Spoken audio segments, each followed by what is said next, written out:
Hello everyone, this is Krishna and I am delighted to welcome you back to my channel.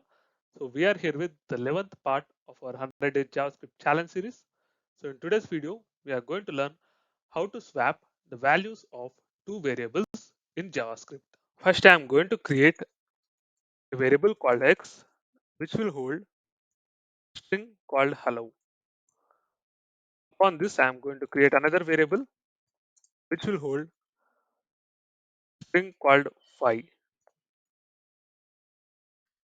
Now I am going to create a method called swap two variables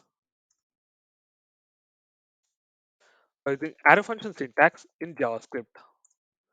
So this method will take two inputs x and y. So at last I will create another variable called output which will call this method by sending two parameters x and y.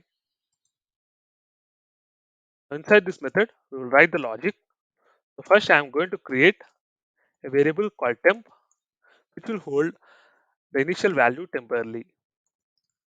So I will store the value of x in this temp. Then I am going to assign the value of y to this x. At last, I'm going to assign the value of x which is stored in the temp variable to this y. Upon this, I'm going to return array of x and y values. To not see this in the console, we need to log this output by using console.log of output. So let us execute this code by clicking on run.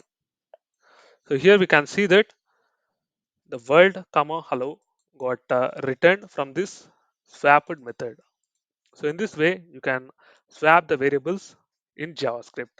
So if you like this video, please like, share and subscribe to my channel. Thank you.